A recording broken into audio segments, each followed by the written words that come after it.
All right, Kyle Brandt is here. He is launching a new podcast later this month with the Ringer. It's called 10 Questions with Kyle Brandt. That's the title. That's the title. I'm joined by you as well as Wilson the volleyball, who's behind you. What is that, like an eBay purchase? What's going on there? It's a real Wilson. I got that as a gift, and I know you're a big Wilson fan. I am. I listened during quarantine to the rewatchables of Castaway, which I believe you did solo. And you and I texted about this. I've always wondered one of the unanswerable questions. Was Chuck Nolan in his darkest, loneliest night ever intimate with Wilson? I think he was in love with him. So you're saying intimate where the volleyball was involved in the act, or the volleyball was peripherally involved? I think it was involved with the act. I think he was in love. I think he was extremely lonely. And I think that Chuck Nolan made love to Wilson. I do. I've always thought that. I feel the opposite. I think if he ever got intimate in the cave, he turned Wilson around so Wilson couldn't see. You think Wilson is innocent? Yeah. I think Wilson could hear, but not really know what's going on. I was obviously just watching it again recently because I'm running out of movies to watch. I still don't understand why he didn't make a real run to try to save Wilson at the end there in the ocean. I know he's been out in the water for a few days. I know it's hot. I know he's afraid of getting too far away from the raft, but at the same time, it didn't seem that far away. I felt like he could have pulled it off. I think he wanted Wilson to go away. I think he deep down, he knew he needed to cut the ties. It's an interesting question because it seemed like just a basic forward crawl for a few strokes. He could have corralled Wilson. And this is the guy who's a maniac who decides to leave the island with part of a porta potty as his sail. Like, he's throwing caution to the wind, but he won't save his best friend, who I think happened to be his lover. It's suspicious. I agree. Sometimes lover. Sometimes. Is football coming back? I think so. It's really scary. I'm looking at this bill. Football right now, it feels like a character in one of your favorite shows, like maybe Better Call Saul, where you're really rooting for him and you really like him, but you're kind of worried that they're going to die. / you kind of know that they're going to die. Like Kim Wexler in Better Call Saul. Everyone's so mad she didn't get an Emmy nomination. We love her and we've gone through all this with her and we get an attachment with her. But in the back of your head, you know that Kim Wexler might not make it. And I hope I'm wrong. It's starting to feel that way with football. It's turned, and you got into the crosshairs a little bit, I heard. I've been off Twitter for 6 weeks, and it's been the best 6 weeks of my life. Congrats. But, the whole argument about our sports media members rooting against sports coming back, which is the kind of stuff in month 5 of the pandemic becomes something that becomes an argument because everybody is so bored and beside themselves. I'm torn on this one because I'm the same person who thinks there's too many people out there taking this whole thing too lightly. But on the other hand, I fully support all these leagues trying to figure out if they can do this or not. There's too much money at stake. There's too much history at stake. You're talking about athletes who have a very short shelf life for their career. Football, no more than any other sport, where these guys, it's 5 to 8 years for just about anyone if you're not a quarterback. I fully support them trying to figure it out. My question is, what's the plan? Because now we're if I was a player, if I was like Russell Wilson, I'd be like, what are we doing? Where's the 120-page protocol? How are we going to do games? How are we going to get from point A to point B? Like, we should be figuring this out now. You announced the schedule. So why haven't we figured out this other stuff yet? What's your take on that?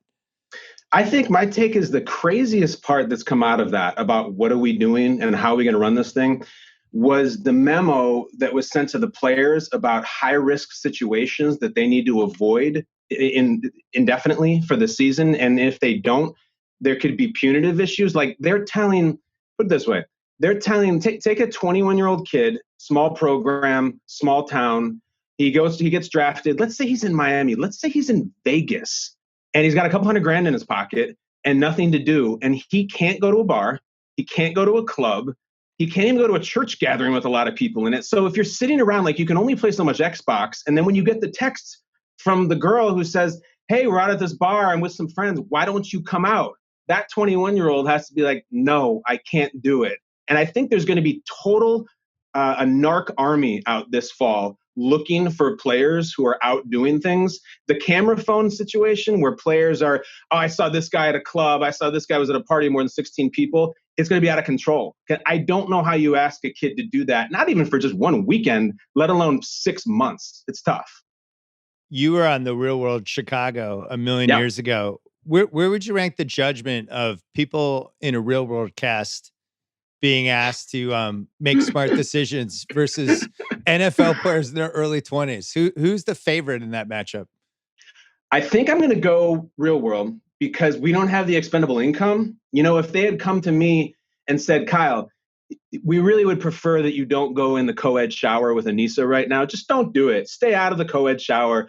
Don't go in the hot tub. Don't go into the confessional booth. I'd be like, yeah, but I want to, but I don't have a 600 grand new in my checking account. Whereas I'm telling you, this Raiders thing is nuts. This is the Right. year that they moved to Las Vegas, and these guys are going to be in rental condos about 2 blocks from casinos and strip clubs, and they are forbidden to go. They will get fined, or I don't know what they're going to do to them, but they're going to get narked. They're going to get go. So I would say, I think real world, actually, 7 strangers live in a house have it easier. Yeah, I think you're probably right. There's Isn't that less to wild? lose. Yeah. By the way, speaking of Vanessa, she was on the challenge this year. Yes. I mean, this is somebody you were on The Real World with, you know, in the 1890s, and I she's was in still the cranking 1890s. it out. She's still It cranking was it wild. out. She still does it. I guess she's a lifer. She's an awesome girl, huge Eagles fan, to tie it to sports. And I'll never forget the first night ever in the Real World house. This is in 2001. I'm just getting my bearings, and there's cameras, and she's kind of hot, and that guy feels this way. And I walked into the bathroom, and she was fully naked, like not just boxers or underwear, full stark naked. And I go, whoa, whoa, I'm sorry. She goes, hey, listen, this is how it's going to be. And she goes, look, it's just titties and it's fine. And I'm like, if that's how you get down, like this is going to be a wild 4 months, because Bill, it wasn't just what she said. It was the full Monty. Right. Well, she's still cranking it out. I think it takes a special DNA chromosome to be on reality TV for 20 Yep. straight years, basically, or 18 Yeah. straight years, whatever this is. Because Johnny Bananas is like this. These people that at some point, I mean, you were there for 4 months. Did you ever get Yeah. used to the cameras following you around for No, whatever you were totally doing? It's aware got of to be it. weird, right? Totally. It's unbelievably weird. And let's be honest, in 2001, they were these giant 40-pound shoulder mounted cameras. It's like there's nothing smart about it. There was night vision cameras. So I mean, like when I got off that experience, I was so stressed out. I had lost 20 pounds. I couldn't eat anything. I had so much anxiety about everything I was saying. I didn't have the talent, Bill. Like the force was not strong with me as pertains to reality shows, which is why I never did the challenge or any of that. Some people feel at home when they're Yeah. in the co-ed shower and the cameras are there. So they love it. I didn't have it. It was too stressful. I wish you had had the one challenge under your belt, though. I know. I think If you I'm would have being done all honest, right. I kind of do. Here's the thing. Every once in a while, I'll still get the itch. 20 years later, I'll be like, I could go down to Cabo and maybe win a jet ski or something. Why not? I'm 41 years old. I'll give it a shot. And then you know what talks me out of it? I see the promo and it's like, this season on the challenge. And it's dudes just shredded out of their mind, all HGH and wearing bandanas, and there's triple kisses and body shots. And I'm like, I have a 6-year-old. I'm done. My real world days are long gone. That tucks me out of just one promo when I'm out. Yeah, sometimes the married guys come back Mm-hmm. and they're just kind of amused by the goings on, but about 2 weeks in, they have a look on their face like, why did I do this? Listen, I've been open about it. I've lost my mind without sports. I watched a Yeah. lot of challenge seasons. So I like having stuff on in the background. I'm used to doing work with games on. It's just kind of, and I'll wake up in the morning, I'll tape some NBA game from the night before, doing emails, and I'll have an NBA game on. And that's just kind of what I did. And if it was a Red Sox game, whatever. But now there's no sports. So the challenge became kind of my sports substitute in the background. So I'm just banging out all these seasons, and it's the same kind of themes every time. But I got to say, it held the fort for me. And now basketball's back, so I'm ready to roll.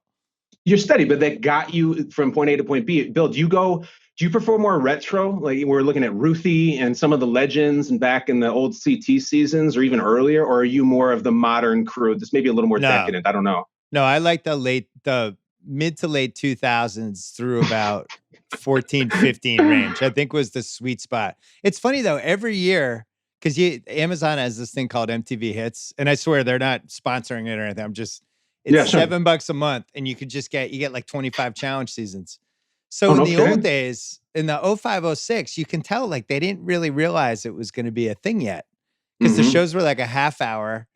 The challenges would be like, I bet you can't lift 20 watermelons, and shit like that. And then eventually, somewhere around 2008, some light bulb went off, and all of a sudden, Yeah, the intro with the credits sure. became this heavily produced, awesome thing. The show is an hour. The challenges, they're climbing mountains, and I don't know when the light bulb went off, where it was like, let's just have people in bikinis like rubbing oil on each other as a challenge. To this is now like the triathlon. I don't It's know. I don't true. know what happened. I don't know either. I know that in the real world, the series changed right after our season. When they went to Las Vegas, is when it really became just about sex, sex, sex, sex. But for the challenge, They did go from playing clubs to arenas really fast. I Yeah. remember there was a season where it was called Battle of the Sexes, and I'm going to put this in about maybe '03. And I remember because Puck spit on somebody, and Puck like spit in somebody's face, and they were going to kick Puck off of it. And my girlfriend at the time was one of the cast members. So I had like, she was like emailing me from here and saying, "You will not believe what goes on here. It's way crazier than they show on the air. All the best stuff is off the air." And now I think they just said, no, no, no, hold on. We're putting that stuff on the air. There's none of this Right. behind the scenes stuff. And then it just took off, and it's crazy. Well, we've talked about this before, but your real world season was the first ever season with bedroom cameras in the Yeah. corners Hmm. of the ceiling, which has now become one of the great innovations of the 21st century for all reality TV. It's hard to imagine reality TV without these giant surveillance No. cameras just looking on, which is a whole other level of being invaded, right? Oh, It's bad yeah. enough to just have the camera crew there, but now it's like you're just in a bunk bed and there's some camera just watching every single thing you're doing. Those things are the sliced bread of reality TV. And it's worse than you think, Bill, because there's so many secrets when you get in the house where they don't tell you, all right, here's the deal. Now we put cameras here. Just FYI, there's a camera over your bed. They don't want you to know anything. And I remember I was lying in bed one night, and you have to share the bed with like three other people. And one of the female cast members walked in, and there's nothing even going on. She was just looking for something. And I heard above my bed, like, and this camera zoomed in and switched on. And it was full on like spy equipment with like a little big brother. And not only do they monitor, they record. The beds are mic'd. I mean, it's all, and this was 20 years ago. I can't even imagine what they have now. It's almost like Minority Report or something. Yes, It's like just Tom futuristic. Cruise whipping stuff all over the screen. That's what it felt like. Colin Farrell and Tom Cruise trying to get me when I was just out of college. It was tough. What do you think has replaced the real world in 2020 for, because you think that show had a really significant hold on the culture, I would say, for about 15 years. And they even Yeah. when Johnny Bananas was on a couple weeks ago, and he was saying how when he tried out for Real World Key West, which was like 5 years after your season, Hmm. like 200,000 people applied to be on the show. Yeah. And then at I some remember point that within too. 10 years, it was gone. So do you think like social media has made the real world impossible, or what happened? Well, they Too many just said, choices? I think, well, remember, there was no elimination. There was no game. There was no immunity. There was none of that shit. It was just seven people live in a house and they stopped being polite. There was no game. And so I think that the challenge became the superior product. And they're like, why would we bother people sitting around reading? Because most of the real world is really boring, which means it's probably really hard to produce because you just sit around, read books, and play pool all day. There's no competition. I think it gave way to the challenge, and then I think The Bachelor really picked up Hmm. the baton from Real World because I'm like you. I was in college, and you didn't miss an episode. And I remember Steven and Irene in Seattle, and the slap and all that stuff was absolutely nuclear on our campus. But I think The Bachelor really took it, and I don't know how much longer they're going to have it, but they've had a good run. I also think, and maybe I'm overthinking this, but like when I was the same age as the real world basically. So all the people from 92 to 96, I was Yeah. around their age. And it really did feel kind of real, right? It was people Hmm. who were in different situations. Like I remember the Real World LA season. One of the dude who had like frosted tips, he was going to Okay. business school or accounting school or something. And there would be storylines where it's like, he's got a big test tomorrow. Guys, can you keep it down? I got a huge test. And they would fall into class Yeah. And then you would come out of the class and be like, I think I aced it. And this was like an actual like 5-minute segment of the show. But it was the real world. I think part of the stuff that's happened probably late 2000s on is the internet became so much of a part of the real world for people in their teens and 20s, right? Like they're just online all the time. How do you capture that in a show with 7 people in a house who aren't allowed to go online, really have any sort of technology at all? It's actually the unreal world because that's not what the real world's like. And I think that schism is probably one of the reasons it went sideways, would be I my think so guess. too. I like that they teased going into commercial. Will he pass his big test tomorrow? And everyone has Yeah, to stay tuned and find out. There's also like there's a Blair Witch kind of factor to it. Like, after Blair Witch happened, all the found footage stuff was like, we know we get the formula a little bit, and we're not that into it, and it's just it's everything out there now is so much more unbelievably salacious. If you walk back at like some of the big moments on the Real World, like I remember the yeah, Real World in Miami, and Dan, I think his name was on the stairs, and he's just like, "Why did you look at this?" And he calls her a terrible word, and like it was a huge fighting match. Now, like that is doesn't even make the final cut of the Real Housewives. That's on the floor. We can't even right, use that. It's just the volume's been turned way up, and it's just right. I don't know. It doesn't do it anymore. Because they perfected the recipe too. In the challenge, and bachelors like this too, you have to have the party. You have to have everybody out because they know stuff's Yeah. gonna happen, right? Then you have Yeah. everybody in a van or a bus driving home from the bar at 2 in the morning. They're sloshed. It's like, well, we know what's gonna happen here. Somebody's gonna start yelling at somebody. Like they've perfected the recipe. The Bachelor, that first rose ceremony when they all come out of the limos, they're still taping at like 7 in the morning.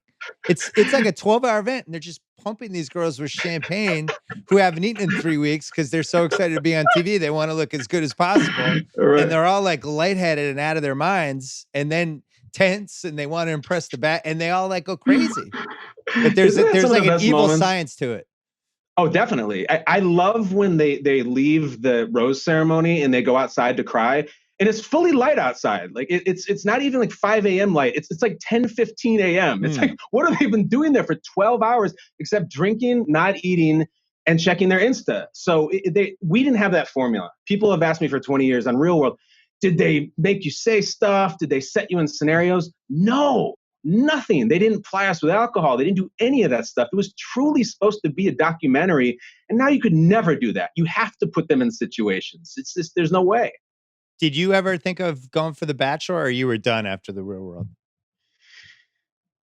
You know, when I was about 25, I was approached by someone who was in casting casually. It's not like I was made an offer or anything like that. But she's at the time I was on Days of Our Lives. I was, Yeah. and so that's a really easy sell job for The Bachelor, the soap star. It's super corny, super hunky. They've had how many times can they have the prince or the pilot? I would have been the soap star, and it was like a 10-second conversation because there's one thing to go on there and try to date someone. I've always felt marriage was really sacred, and I come Yeah. from divorced parents, and so my goal in life was to have a good, strong marriage. And there was no way I was sitting there having the conversation with Neil Lane and getting down on one knee on the mountaintop to Amber or whoever she was. And the second it was about marriage, I was like, no, I'm out. Yeah. If you want to have a normal marriage, The Bachelor is probably not the place to seek one out. And it's interesting though, some people when they do it, like Jesse Palmer's like this, Yeah. kind of pretends it never happened now. There's Mm-hmm. some people who's like this, yeah, I'm not even acknowledging that. And I think Jordan Rodgers is probably gonna be like that too now that he's becoming a real football guy. Speaking of the Rodgers family, Yeah. so this 10 questions podcast you're doing with us that we're all excited about. Great idea. Thanks. Um, Thank you. I always worry with certain ideas that they're better on paper. And then when you actually try to do them, it's not going to work, or Yeah. half of it works or whatever. But this one actually works. But so you had Rodgers on, you spent 2 hours with Rodgers. What was your takeaway? We haven't run the episode yet, obviously. It was wild. It was on a weekend night. It was on a Friday night, and he was still in California. And almost 2 hours, there was a lot of scotch. There was a lot of topics, and he just said, ask me anything. Like we got into really, really, really interesting shit. The first clip that went out from the show was just about him talking about the draft and how the second he got a text from his agent, the Packers didn't tell him they were taking a quarterback, his agent did. And he immediately went and got the tequila bottle and just poured a huge thing of tequila, which I think is like one of the most relatable things he's ever done, especially for people who are going through tough times right now. Like you get a bad call about work and you immediately go to the bottle. But he was just, man, a little sad, I think, about that topic. But otherwise, Bill, you've talked to him a bunch of times. His pop culture is so good. He's unbelievably intelligent. Like he has that crazy recall of the third play on the second series of Week 6 and 2012. And we got into really interesting stuff. We talked about, he doesn't really have a rival. I said, Jordan, Magic and Bird and whoever, maybe Peyton and Brady went at it for years. I was like, who's your rival? And he tried to say one that I thought was total bullshit. And then we kind of debated. It reminded me, I remember when you had Eddie Vedder on and you asked him about what is the one song that like really gets the crowd going. And he said his answer. And you go, well, can I tell you mine, even though I'm not in the band, because I think I have a good answer. I told Rodgers, I'm like, can I tell you who I think your rival is, even though I'm not on the team in the league? And we kind of debated it. And I think I was right.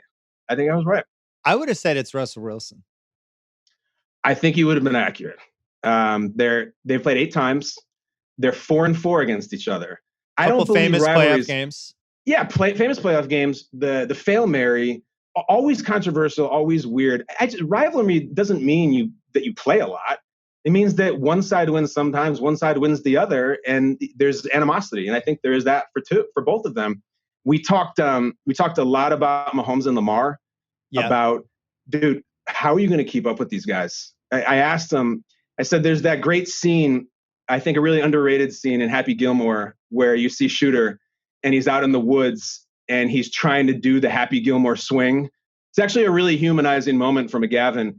I said, I picture you and or Matt Ryan and Roethlisberger, whoever, out in the woods trying to do the no-look pass or trying to do what Lamar does, just because you guys are the old guard and these guys are 23 years old winning MVPs. Do you ever feel like that? And he kind of said no, and then went into an absolute adoration session of everything they do and how jealous he is of Lamar's running ability. And it's crazy. They're taking over the league and they're still babies. Well, it's been important for video games too. Oh my gosh. Yeah. My son, who's really into Madden and 2K, especially during the pandemic when there's nothing to do. And especially because he's somehow broken each of his feet now. Oh no, I'm sorry. Yeah. What happened? Just some small bones in each one. One was football, one was skateboarding. But he thinks all of these the only way to be a good quarterback now is to have this amazing escapability. Because when you play these video games, it's like drop back to pass, nothing's there, or you're under pressure. Oh, I'll just do a turnaround, go around the end, and run for 20 yards with 4.2 speed. So he looks at people like Brady and like the old school Peyton Manning thing. It's like those guys are too slow. I know they don't fit my scouting profile. I like fast quarterbacks, but honestly, that's probably where the league is going. I think even Belichick, and that Cam's not the typical, he's not like Lamar, but in his own way is such a great athlete. I think Belichick is super excited just to have a quarterback who's not like, I am dropping back 5 steps. I'm going to decide and do my quick looks and I'm throwing the ball away if nothing's there. That's our offense. I think Belichick's like, fuck that. I'm excited for Cam Newton. It's got to be. I mean, can you imagine? He and Brady had a wonderful, wonderful marriage and they bared many children, a bountiful marriage. Yeah. But the divorce happens, and then you just want to get someone, at least I'm told, who's like as different from your wife as possible. Like if Brady was this beautiful blonde and he went and found himself a much younger brunette who does different things, like, wow, you're into that? Like that must be exciting for Bill after all these years. I love how you just casually threw in the "at least I'm told." Just in case there are any lawyers listening or anything, or if your wife was listening, like, wait, why are you thinking about complete opposite? Like, no, at least I'm told. It's That's more like my wife is upstairs. Like we are not sure if Chris Noth is in the last scene of Castaway. My wife is upstairs listening. But Bill, I want to present you with something. I know this is your show. I'm thrilled to be on it. Yeah. The 10 questions show that we're doing on the Ringer is it's fun because it's competitive and you leave the show with a score. And I have 10 questions for every single guest, trivia related, somehow tangentially connected to them. And they get nervous and they get intense and they want to compete against the competitors. So I thought if you would, we would just do a small example of what this show is like. I have 2 questions for you. Would you indulge? So how do you decide what the score is? I give them a trivia question, one of the 10. If they get it right, they get the point. If they Got get it. it wrong, they don't get the point. And then on the follow-up, we have real substantive conversation about how it connects to their life. Okay. Let's All do right, it. so I got We'll 2 do for you. 2. Bill Simmons, 2 questions. Here we go. Question number 1, Bill, your category is Michael Jordan. In the Last Dance documentary, MJ and Ahmad Rashad are driving to the United Center talking about basketball mortality between himself and Patrick Ewing. What was MJ's license plate? Shit. See, that's how they react. God damn it. I remember it when I remember seeing it. Yep. Oh, damn it.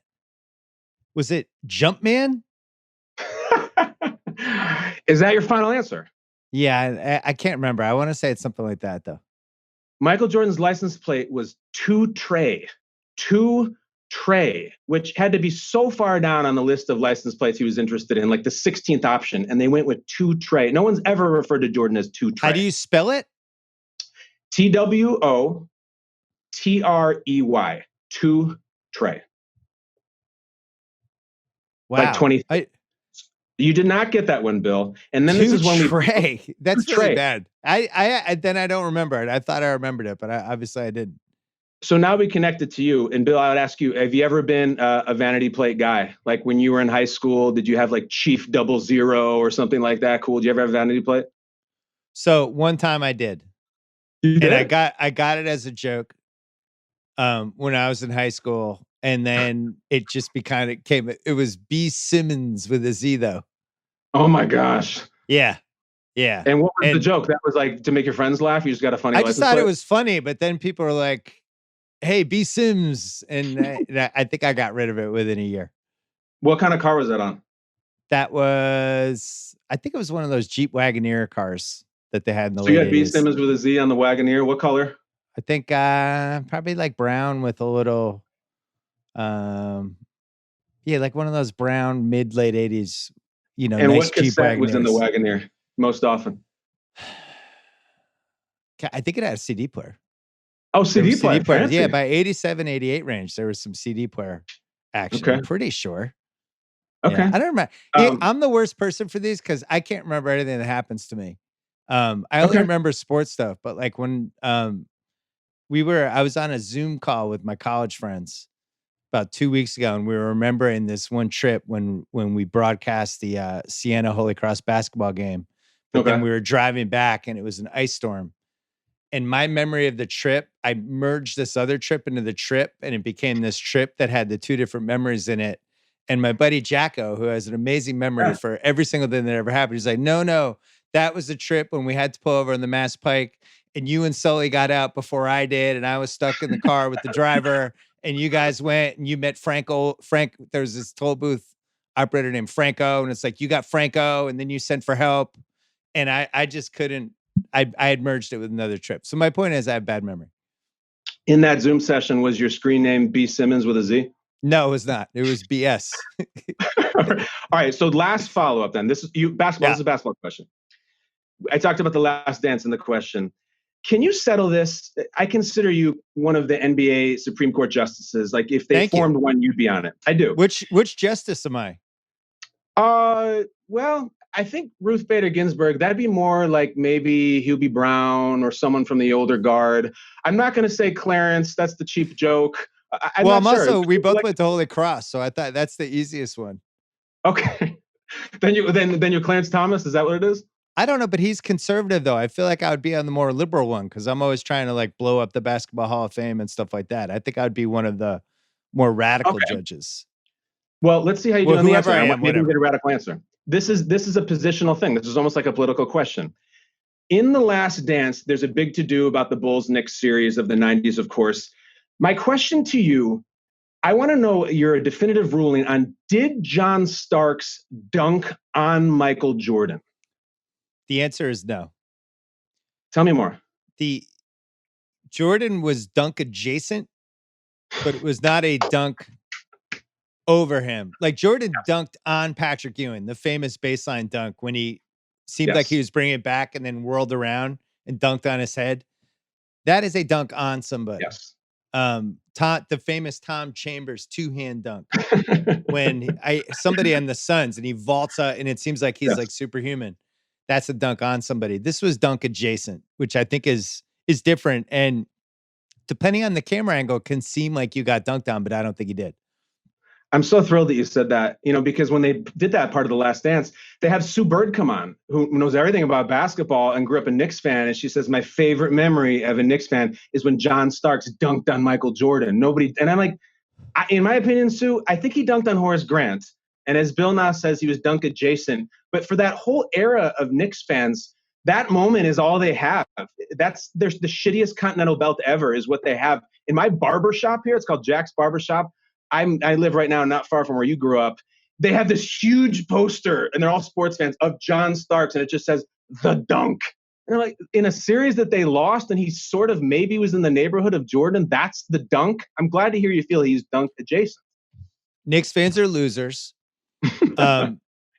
And it takes one to know one in this case because they're very reminiscent of Red Sox fans pre-2004, of which I am one, where completely overrated our own significance and impact, created rivalries that weren't rivalries. They were just one-sided feuds that we lost. Like the Red Sox, I remember writing a column about this for Page 2 in like 02, 03 about the Red Sox Yankees rivalry. And it's like, this isn't a rivalry. They beat us every time. A rivalry is when each side wins every once in a while. This is like, they've beaten us for 80 plus years. And with the Knicks fans, really all they have to hold on to is that players love playing at MSG.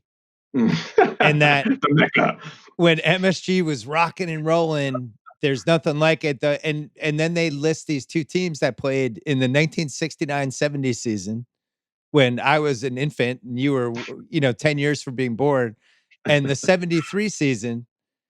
And that's really it. And then it's like they had one Bernard King season. They had a couple Ewing years that, by the way, those teams weren't fun to watch. Nobody enjoyed watching those Knicks teams. And then they had the weird lockout season, 99 Knicks. They made the second round with Carmelo, but it's like the real Knicks fans, like the smart Knicks fans are like, our team sucks. This goes back, way further than Dolan. But I remember when I spent time with Bill Russell in 2012, when we were there with 2 days with him, basically, and the Knicks would come up and he would just start laughing. He was like, we killed them. They were a joke. They were like, they were like the league doormat. We just destroyed them. So anyway, I think they try to overrate these John Starks moments and, Sure. How close they came. And if only Charles Smith hadn't been blocked 4 times, if only Starks had won in the game 7, it's like, yeah, but that's why you weren't going to win the title, because you had Charles Smith in the biggest moment of your season. You're John Starks in the biggest moment of your season. Like, that's why you didn't win the title. So anyway, end of my next rant.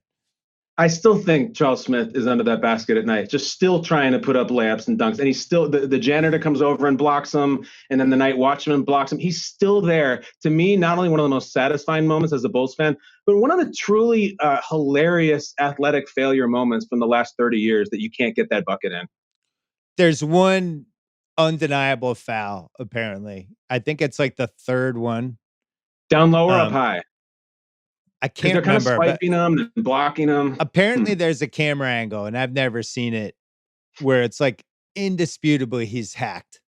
But, he's got people around him. The refs are blocked with their sight lines, and it's the end of the game. They're going to probably tend to let stuff go anyway. But Jordan and Pippen are 2 of the 5 greatest athletes who have ever played defense in a situation like that, right? It would be those 2 guys, Kawhi Leonard, Dennis Rodman, Andre Iguodala, maybe. And then, you go bigger, you go Bill Russell. But I'm just talking about like perimeter athletes, having those 2 guys there, just being like, we're not letting you score. Like, that's a nightmare.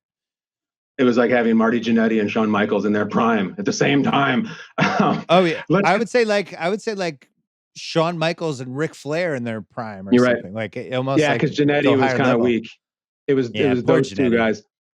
All right, question 2. We promised 2 questions. Bill, you did not get the question about Michael Jordan right. His vanity plate was too tray. Yeah, I did. But your next category is alcohol.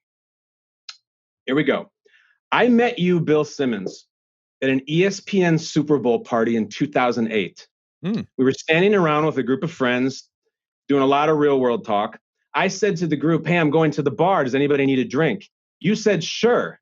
Can I get what drink did you order? And remember, this is not about remembering it. It's more thinking about yourself in Yeah. 2008 and what you would have had at that party. So it's a great question. So all through the 90s, I was a Jack and Coke guy Delicious. until somebody pointed out when you have like 8 to 12 Jack and Cokes and smoke 8 cigarettes, you're probably going to be wired when you try to fall asleep. And I was like, oh, that's a good point. So at some point, I moved to Red Bull and vodka, and then eventually vodka soda. Mm-hmm. So I think by late 2000s, I'd probably realized the wisdom of being older and doing a vodka soda. So I'm going to say I asked for a Kettle One and soda with a lime. The answer of the drink you asked me for, which I got, you asked me for a tequila on the rocks. Oh, yeah. Does that ring a So, bell? yes, because that was during that stage because tequila was another one where, no other Clean. mixers in there, clean. You could have 10 of them. You don't get like the sugar hangover for all the other stuff. So yeah, that would have been my other guess. Man, I went What 0 for phase are you in 2. now? Yeah, you did. What cocktail are you in now?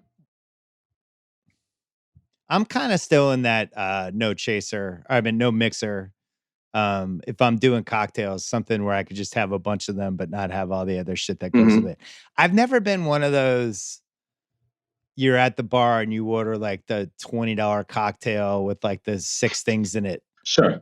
I've never ever liked that. So I'm always like usually tequila and soda or vodka and soda, and that's it.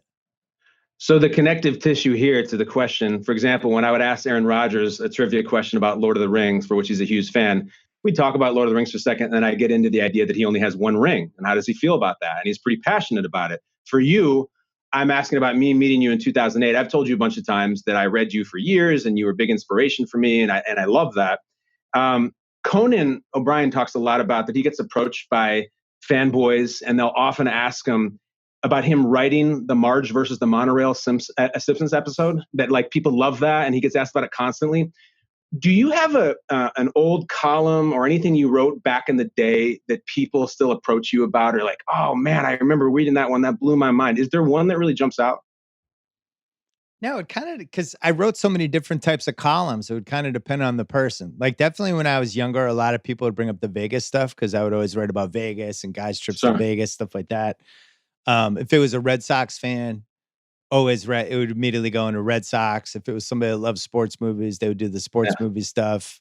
NBA draft diaries, I think, was a big one. Probably out of all the columns, I think from the 2000s, I would say the Atrocious GM Summit was probably the one that got brought up the most because people just really like that one for whatever reason. And I think for probably this decade, the one, because I'm older and I was a little more sentimental, but the one I wrote about when I went back to see LeBron when he beat the Celtics, but it was the same time when we had Kings season tickets and my daughter, we went to the game and she thought they were going to win the Stanley Cup, but they lost and she was so upset in the car after. And it was like her first tough loss. So it was like a column about tough losses, but it seemed like that hit a lot of people. But yeah, the old school one, it was usually the Vegas stuff, which is funny because nobody would ever write those kind of Vegas things anymore. I was even thinking about that with when we did the Swingers rewatchables and how much fun that era was from like 96 to 2005 of just when Vegas was still a little bit underground. And you kind of went there with your buddies and that was it. And you drive, which is, the stuff you guys were saying on that episode, the rewatchables about driving to Vegas. It's one of the most overrated ideas in history, especially the drive back on the 15 South where most people are just puking out windows. It's terrible. Well, one of the best ideas I came up with, I think, was the 150-minute rule, which is nothing should ever be longer than 150 minutes, anything. So movies, a sporting event, a drive, dinner. Once you get to 151 minutes, it just goes sideways. And the Vegas drive is 4 hours conservatively, and sometimes I get to 4.5. Well, it's from LA. It's like, I don't know, 280 miles, 290 miles, something like that. No, but why So, is it 150 minutes?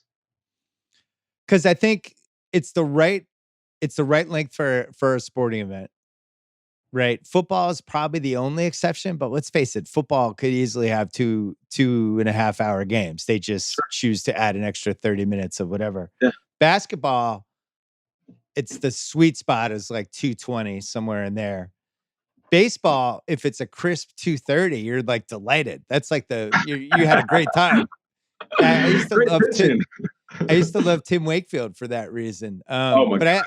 I think that's one of the reasons people drifted to soccer with the 2-hour games in soccer, where it's just like you kind of know what the beginning, middle, end is. But like with movies, if you're going over 2.5 hours in a movie, Stop it. you better be like The Godfather. You That's true. know, anything other than that, it just doesn't work. One of your recurring comments, I think, on the rewatchables, which I think is accurate, is you say, they could have sliced a quick 20 minutes off this movie. I don't think anybody would have missed it. And it's usually the truth.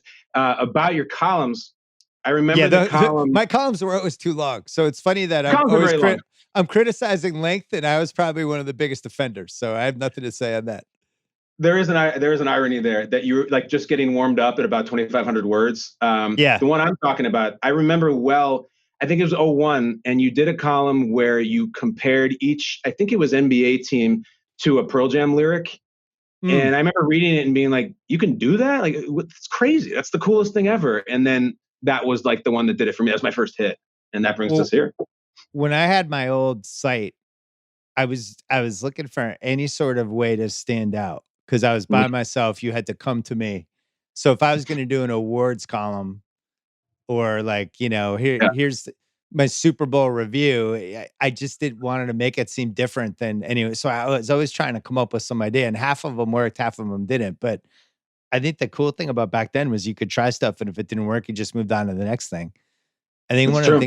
one of the things that worries me now about writing, like really worries me, is that nobody trash it anymore. Nobody takes chances. Everybody just writes pieces in the same kind of style as everybody else because they try some gimmick or whatever and it doesn't work, then people make fun of them on Twitter and their feelings get hurt. So, I think the late 90s were kind of innocent because it was like, oh yeah, I wrote this thing. I'd get some emails like, that sucked. Don't do that again. I'm like, all right, I won't do it again. And you just kind of Mhm. move on to the next idea. It makes me think of what you said at the beginning about sometimes ideas look really good on paper for pods or whatever, and then in practice they don't work because, as you know, you and I have talked about this for a while, that the pod that I'm doing now is different. Like it is not this standard format where you just chit chat and maybe have a guest on. Like it's a whole game and it's heavily produced. And I don't know. I hope people like it. It's different. And Rogers liked it a lot. And we had another star quarterback come on. We had another first team All Pro, and we had an Avenger. And they all seem to really like it. I'm psyched for it. Everybody's pumped. By the way, when Thanks. we met in '08, Yeah, I think that was like one of the most disappointing weekends of my life. Wasn't that Arizona? 100% it was. The Patriots Giants won. Yeah, I took my dad because it was his 60th birthday. So we had this whole trip to Super Bowl. We'd never been together. He'd been, I had been, but we'd never been together. Okay. And and we were gonna watch the Patriots go 19-0. It was gonna be awesome. And that Friday, we were at a bar in Scottsdale in the afternoon. We're having Yep. drinks. We're just talking about the game. We're so excited. And I looked up on the TV and I'm like, it looks like the Lakers made a trade. I remember like squinting to see what it was. I was like, Uh-huh. I think that said Pau Gasol. And I went over the TV Yeah. and they listed what the Pau Gasol trade was. And it was like Lakers get Pau Gasol for a bag of shit, um, 2 sticks. It was just like the worst trade. And I'm looking at it, and then I'm standing there. Remember the ticker would take like 5 minutes for the tick. Totally. So I'm just like, hold on, I that can't be the whole trade. I'm just waiting, and then it comes back, and it's like Kwame Brown, Javaris Crittenden, a first round pick. And we went back to the table, and we were like, what the fuck? How did they get power? And it just kind of set the tone for the weekend. It was this great weekend. The Celtics were title favorites. The Yep. Red Sox had just won the World Series. The Patriots are about to go 19-0. And then everything just kind of led to the Tyree catch, which I can still see. Yeah. What was that like? You standing next to your dad, and then you're like, "Who the hell's caught that thing? Eli sacked." Oh my God, no, he's not. Like, what was it like? Well, we took a picture, which I put in the column with at the 2-minute warning with the Uh-huh. scoreboard behind us with our arms around each other, right? We gotta commemorate this because we're about to win. And it's fucking Eli Manning. He's not gonna pull it off, you No, know? And then he threw Samuel an interception, which Samuel mistimed the jump. The game's over. terrible. All he does is jump correctly. And then that they had another, it was like a 4th and 1, and they kinda Mhm. quick snapped it and did a running play. And then that crazy play where it was like he seemed like he got sacked 9 times, and then he just flings it up. And it just didn't seem like Tyreek caught it. It was like, "Oh, that definitely hit the ground."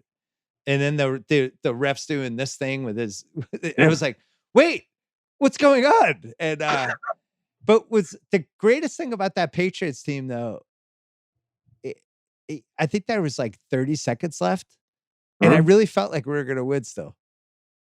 I was like, "This is enough time. Brady's gonna hit Moss."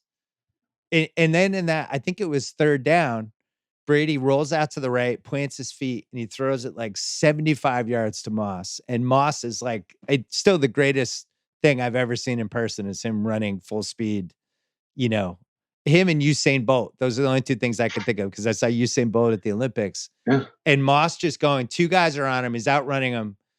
And he jumps for the ball. The ball's like a tiny bit behind him. And if it had been like 1 yard further, he just catches it in stride for the 75-yard game-winning Super Bowl touchdown, which would have been the greatest football moment of all time, right?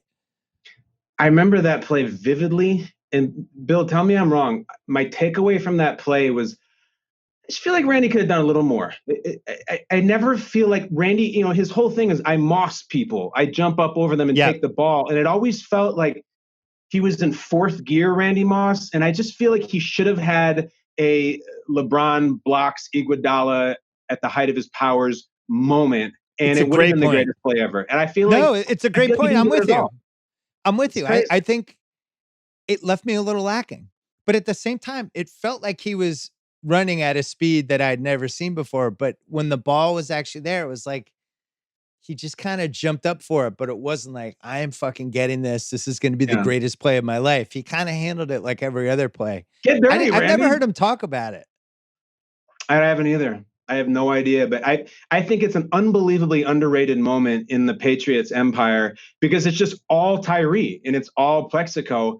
But if you knew that that was the single greatest receiving season ever from Randy Moss, and no one could stop him. I just feel like he left it on the field a little bit on that, or didn't leave it on the field. The underrated moment of that play, Bill, is uh, insider. I'm friends with Sean O'Hara, who was the Giants center. I've just worked Mm. with him a bunch, and he always says the unsung hero of that play. It's not Tyree and it's not Eli. It is the referee standing right behind Eli. If you watch the field level replay, he is so close to blowing his whistle and stopping the play for a sack and protecting the quarterback. His shoulders actually tense up, and you see his lungs fill with oxygen to blow the whistle, and Right. he doesn't. And he shows the poise, and him blowing that whistle alters everything. So he's the unsung hero. Well, and that was right there in the era when they defensive linemen were starting to change how they reacted when they had a QB tied up.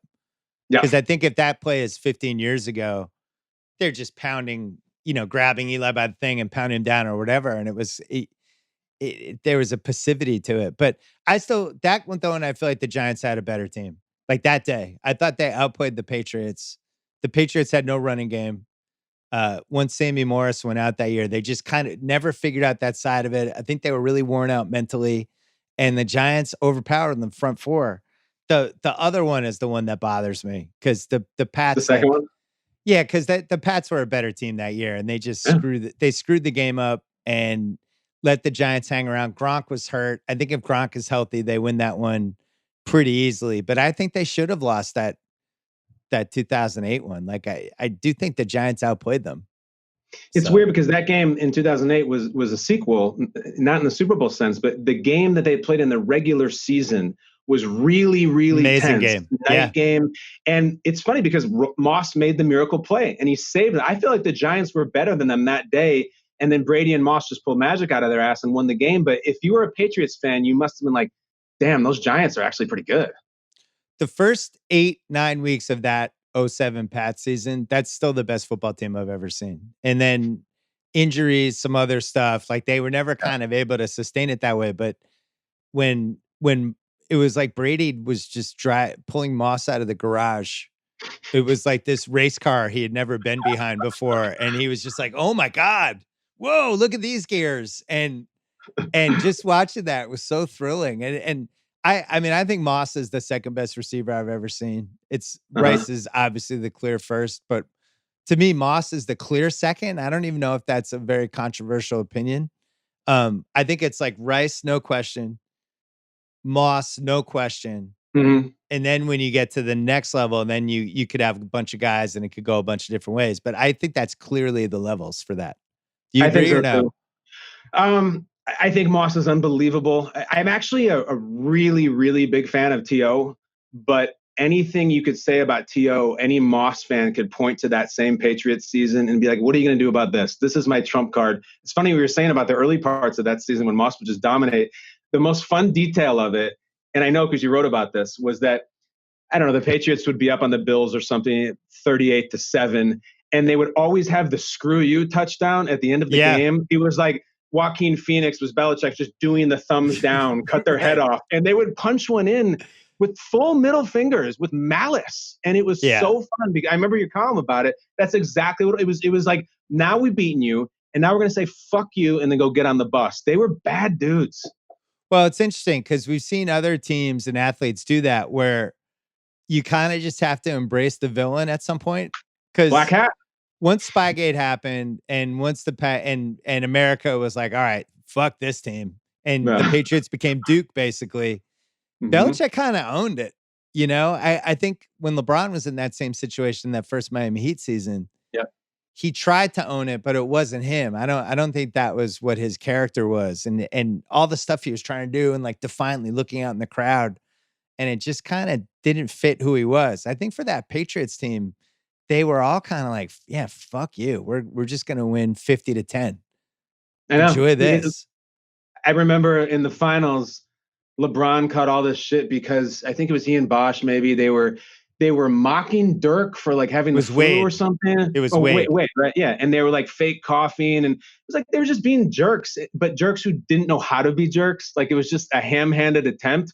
Belichick had it down to a symphony, and obviously that's the guy he was meant to be. And Brady just kind of was the captain of the ship, but Belichick's like, I hate all of you. I hate the league. I'm going to pour 90 points on you. Try to do something about it. You know, he's pushing away camera people and he's stiffing referees.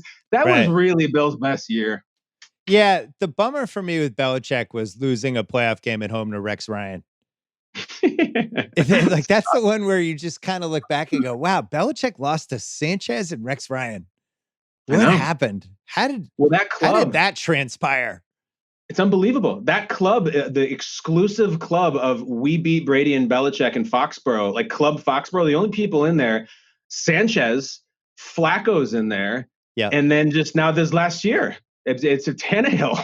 So I it's a know. weird, weird group. It's not like, okay, Roethlisberger got us, and then Phil Rivers or Aaron Rodgers, I guess, in the Super Bowl or something. But the only people who've gone into Foxborough in the AFC, Sanchez, Flacco, who are both currently out of the league, and then Ryan Tannehill. I'll tell you this though. Flacco was just fucking awesome that one year. Best ever. GOAT. Unbelievable playoff run of He all was time. It's lights crazy. out. I And know. and that's happened before because I remember I don't know if you're old enough to, yeah, you're old enough to, Mark Rippon had a year like that for the Of course. Redskins. Yeah. And we were betting them all the time that season. And he just, for one year, he could just hit every deep throw and then it was gone. It just never It was happened so good. again with him. I But remember so well. They ran into the Falcons in the playoff, and this was the too legit to quit Deion Sanders Falcons, who had just yeah, won in the Superdome. And they're like, this team has something special. MC Hammer goes to their games, and they rap afterwards, and they seem cool and everything. And they ran up against the Ripon Redskins and got destroyed. And Mark Rippon could not miss. He's kind of this doughy sort of guy, not a real impressive physical specimen, but just for that January, he was Joe Montana. It was wild. my buddy Jeff and I, because we used to bet together and we just had so many Rippon jokes because he had that giant head. He would take that helmet off. It was like this giant kazoo helmet and this just big noggin, and he just didn't look like a quarterback. You know, he looked like a villain in a movie or something. Big And back jersey, big hips, not yeah, fleet of foot. It was like he had that Costco helmet on, but he's a Super Bowl champ. that's Flacco's the last version of those kind of quarterbacks where it's just like, just fling it deep.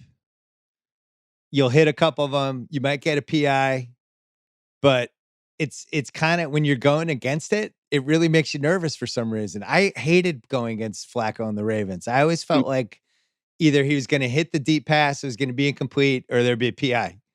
And Mm-hmm. those were like the only three scenarios, and you basically have a 1 in 3 chance of being happy.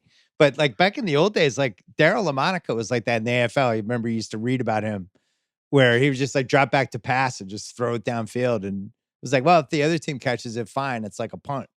But Yeah, we I wish that would come back. I do too. If Flacco would be kind of like he had punching power, as they would say, like a boxer who loses the first 7 rounds, like old George Foreman who can barely sit down, Right. and then all just is one punch, and Michael Moore is unconscious on the canvas. That was Flacco. He was terrible for 75% of the snaps, and it's check down this, but then Jacoby Jones is going to get loose once, and Flacco's going to throw it 300 yards and hit him, and then they would just rip your heart out. That was we could probably end on this topic. Yeah. Um most most shameful pandemic YouTube deep dives. Mm-hmm. I basically plowed through the entire heavyweight boxing catalog of the 70s and 80s, like just to make like Ernie Shavers, Uh-huh. Ron Lyle, Dwayne Bobbick, Ken Norton, like just going through, just watching the different knockouts and stuff. And Uh-huh. so, but you mentioned Flacco and the guy who's down, Yeah. 6 rounds to 1 and then just lands the haymaker. But the entire division was like that for like 12 years. There's a guy, Mike Weaver, who basically wins the title like that, where he knocks out somebody in the 15th round out of nowhere. His final record, I think his career record was like 33-18, and he was the Uh-huh. champion for 2 years. But it was basically what you're describing. He's down Did rounds. you make Whoa, he it? knocked him out. Did you make it to the Tyson era in your YouTube binge? No, because I've already done that. Tyson, Yeah, like when they but it's created fun. YouTube, it was like Tyson, you're going immediately to the old wrestling, to Tyson, to, that's like an OG search. Yeah. Now I'm in the Ernie Shavers level of my YouTube relationship. If you type in an old wrestler just for jollies on a Saturday night, if you've had a few tequilas, and just because you like watching them, what name are you typing in? I think the early 80s Madison Square Garden stuff is Early really 80s. great. Yeah, because the crowd, late 70s, early 80s, because it was always their biggest show because they didn't have pay-per-views back then. And the crowd is like the greatest possible crowd you're ever going to hear in your life. So like if Mm-hmm. you go and you put in the boot camp match of Sergeant Slaughter and Iron Sheik, the crowd is reacting like the Red Sox crowd in 2004 when like Ortiz wins game 5. Like, I'm not kidding. Like, people are jumping up and No. down losing their minds. And that's just what wrestling was like for people. Even if you go back and you watch like some of the old Bruno Sammartino matches in Yeah. the early 70s, which are terrible, but the crowd is reacting like it's like a Bulls crowd during the Jordan era, like that kind of level of passion. Were you And I ever don't in know that when that crowd? went away, huh? Did you go? Were you ever in that crowd? Did you go as a kid with your dad or something? I did. I went a few times, MSG and Boston Garden. I saw some good Oh ones wow. actually. Yeah. What headliners did you see? Well, so this was tough. I saw at MSG, I saw a Big John Stud Bob Right. Backlund title match that had a certain ending. And then Okay. in Boston, same match, like a month later, exact same ending. And I'm like, boy, that's weird. What a coincidence. I can't believe Big John Studd didn't realize when he did the backbreaker that Backlund was going to have the rope. You would have thought he would have learned that from New York, but Come on, never John. dawning on me that wrestling was fake. That's So awesome. yeah. Anyway, all right, this was fun. For a minute, I felt like I was on your podcast. We kind of did a host switch. We flipped the We can table. still hear you on Good Morning Football, right? Every single day, And 7 see you. a.m. Eastern NFL Network. What are you guys talking about? Do you just argue about the pandemic? Yeah, it sucks. It's not fun, which is why sometimes you get off a 3-hour show and then you tweet things that piss people off about the pandemic and the media because you sit every morning and talk about Who's opting out today? Who's going to say, I'm not going to play today? Who has a sick parent or a baby at home and can't play football? It's sad because we try to make football fun, but it's tough right now, you know? Yeah, the Patriots one, there people tried to get this narrative that Belichick was like up to some sort of Belichick thing. And it was like every single person that opted out of the season, there was a legitimate reason. All you had to do was Google it for 2 seconds. But everyone's like, what's Belichick up to? He was going to get Trevor Lawrence by having all of his players opt out and tank the season, go to 3-13, and then have like the next 15 years of his career. I mean, it's a radical theory. But I mean, I laughed at it when I read it. I gotta say, there's a 0% chance Belichick's ever tanking a season. He will never do that. Unless like something like if 40 of his guys opted out and he was like, all right, well, this is our only option. I have to do it this way. Otherwise, he cares too much about the career wins and all these different streaks, proving that he can win without Brady, all that stuff. He's just not going to do it. He's hitting the last stretch of his career here. He's not throwing a year away so he can go 2-14 and then maybe get a chance at Trevor Lawrence. Like, you don't even know if you're going to potentially get the number one pick if you do it. I think even if he has 40 guys opt out, he's still going to knuckle down, turn his rings around, and just fight and somehow get that AFC wild card. Too much pride, too much ego. He's not going into the Hall of Fame be like, oh, remember that year in 2020 that you went 3-13? Hell no. I remember one of my favorite bets that I made the last few years was during the Brady 4-game suspension, aka railroading. Sure. When Brissett played the last game on Sunday night, Jimmy G got hurt. The Pats were underdogs. I think it was against the Texans. Mm-hmm. Yeah, I remember it well. They played really well that night. And they were underdogs. And I was like, this is like on a fucking platter. Like, this is Belichick. This is why he wakes up in the mornings, to have a game like this where people are like, oh, he has no chance. And like, okay, watch me win with Jacoby Brissett on national TV. I'm doing it right now. It was great. And he did. And he and Josh McDaniels had Jacoby Brissett running the option, and they had all these creative things that they did with it.